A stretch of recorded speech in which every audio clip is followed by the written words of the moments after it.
آیا پوهیږئ چې دغه موټر سایکل نه بلکې خوځنده بمونه دي؟ آیا د دې خړو کوڅو د ویاړ خبر مو اورېدلی؟ په دې خړو غرونو کې مو کله سفر کړی؟ آیا خبر یې چې یوه داسې پښتنه سیمه شته چې د لوست کچه یې 98% ده؟ آیا د هغې سیمې نوم درته معلوم دی چې پکې هر نارینه او هره ښځینه لوستې ده؟ آیا هغه پښتون پیژنئ چې په یوازې سر یې په خپله سیمه کې انقلاب راوستی؟ زه خدای نور ناصر یم او د دې ټولو پوښتنو ځوابونه به د نن په دې سفر کې در سره شریک کړم. د کوټې له تاریخي کوڅو او ګڼې ګوڼې د شمال پر لور د پښتنو یوه داسې کلي ته روان یم چې په ټول پاکستان کې د لوست کچه تر بلې هرې سیمې زیاته ده. هغې خړې پړې سیمې ته چې اوسېدونکي یې د نر او ښځې له توپیر پرته زده کړو ته مخه کوي.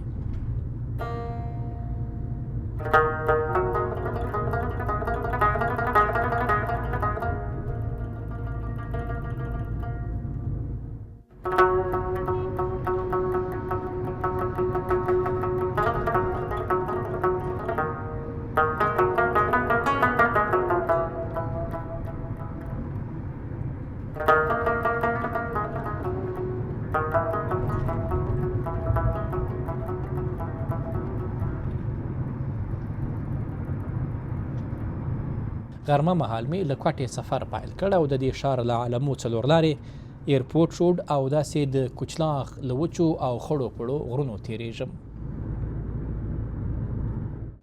دلته د سفر مهال به در سره د بمونو موټر سایکلې تیریږي. هو، د بمونو موټر سایکلې. شاید ډیرو ته به دغه یوازې د ځایي ترانسپورټ یوه بې نظمه ننداره ښکاري، خو په اصل کې دا د ایراني او پاکستاني تیلو په شنو بوشکو بار موټر سایکلې دي. که لږ حساب ورته وکړو نو له دې موټر سایکلو څخه یې هر یو لږ تر لږه تر 1.5 لیټرو پورې پټرول لیږدوي. د خامې کیمیاوي انرژۍ له مخې دا کچه له یوه ټن څخه د زیاتو هغو چاودېدونکو توکو سره برابره ده چې په بمونو کې کارول کیږي. دوی په حقیقت کې خوځنده بمونه دي. که کوم موټر ورسره وجنګېږي تیل سمدستي په هوا کې خپریږي او یو معمولي ټکر په داسې اور بدلیږي چې ترې وتل ناشونی دی.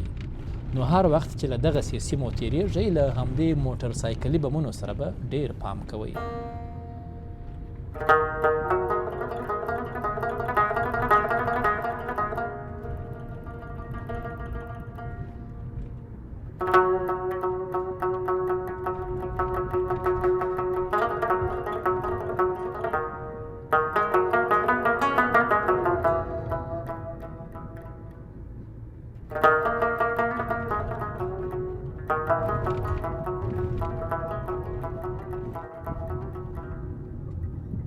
دا بیا د زیارت کراس یا څلور لاره ده چې یو سړک ساړه او ښکلي زیارت ته ځي او دغه بل یې بیا د کلا سیف الله، لورالایي او ژوب پر لور ځي.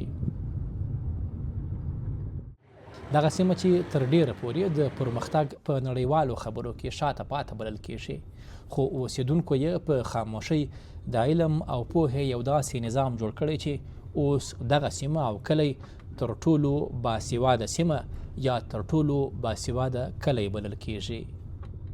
خانوزه‌ای دا د لوستو کلی دی، د لوستو کسانو سیمه ده. دلته هر نر او ښځه هغه لوستی ده یا تعلیم یافته ده. خانوزه‌ای یو تاریخي او مهم ښارګوټی دی چې د پاکستان د بلوچستان په پښتون میشته پښین ولسوالۍ کې پروت دی.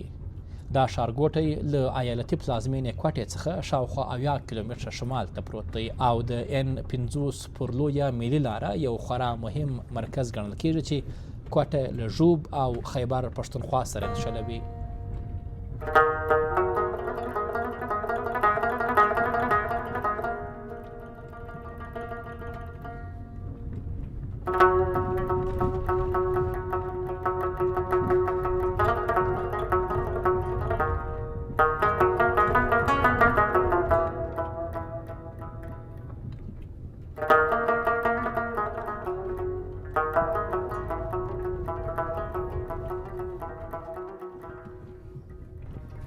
خو پوښتنه دا ده چې څنګه یوه پښتنه سیمه دومره لوستې ده؟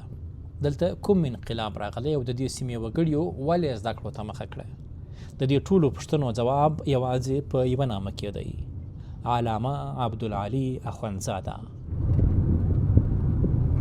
دلته په 1883 زیږدیز کال کې یو داسې انسان نړۍ ته راغلی و چې په خانوزیي او شاوخوا سیمه کې یې په علمي، کلتوري او ټولنیز ژوند کې یو بېساری انقلاب راوړ. هغه چې علامه عبدالعلي اخوندزاده نومېده، تر ټولو لوی مبارزه یې د نجونو په ګډون د عصري زده کړو بنسټ ایښودل و چې له امله یې خانوزیي نن د پاکستان په کچه د لوستو د کلي په توګه پیژندل کیږي. علامه عبدالعلي اخوندزاده په سیمه کې د کرهنې او اوبخور سیستمونو په جوړولو سره د ولس په اقتصادي پرمختګ کې هم تاریخي رول لوبولی دی.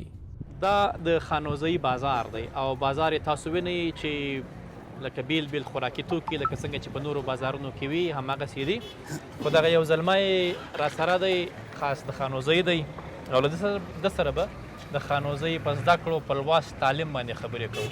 اول خو که خپل نوم راته واخلې، ستاسو نوم څه دی؟ سر السلام علیکم. زما نوم چې دی فضل رحمان دی. فضل رحمان. او زما کوم اوسېدونکی ځای چې دی هغه د خانوزیي دی. په خانوزیي کې شرنه زمستان نوې کړی دی، موږ کړی دی. صحیح ده. څومره تعلیم دې کړی دی؟ اول دا راته ووایه. اف ایس سی امتحان مو ورکړی دی، باقي پاسه وایم. اف ایس سی. ښه، نور وایه پسې که نه پرېږدي شو؟ یا بس کاروبار ته توجه یم، کاروبار کوم. فلحال مخته مو اراده د سکرو نشته. فضل رحمان ورور دا راته ووایه چې په خانوزیي کې اوس هم ډېره شاته پاته علاقه معلومېږي چې د بازار ته وګورئ که نه، خړ پړ کورونه دي یا خړ پړ بازار دی. خو د دې سیمې لوست دلته به شاید دغسې نر و ښځه نه وي چې هغه به تعلیم یافته نه وي. په ټول پاکستان کې دا یوازینۍ سیمه ده چې 98-99% خلک یې تعلیم یافته دي، لوستي دي. د دې لوست لوی وجه یا لوی لامل څه دی ستا په فکر باندې؟ سر دلته داسې دی تعلیم خو بیخي مطلب زیات دی او دلته کوم سکولونه چې دي، کالجان چې دي، خو هغه دا طرح نه دي لکه د نورو ښارونو په مناسبت باندې لکه پشین، کوټه، همدارنګه دا رقم نه دي. دلته خلک د تعلیم ډېر شوق لري او تعلیم کوي. ظاهره خبره ده، ګوره تعلیمي ادارې خو دلته هم دي، په نور بلوچستان کې هم دي، په نور پاکستان کې هم دي. دلته د خلکو د تعلیم سره زیاته مینه ده چې تعلیم ډېر دی. بالکل سر، دونه مینه ده چې ما درته زه دا کاروبار کوم، له کاروبار بغیر زه تعلیم سره مینه اوس کوم چې زما تعلیم کړی وه.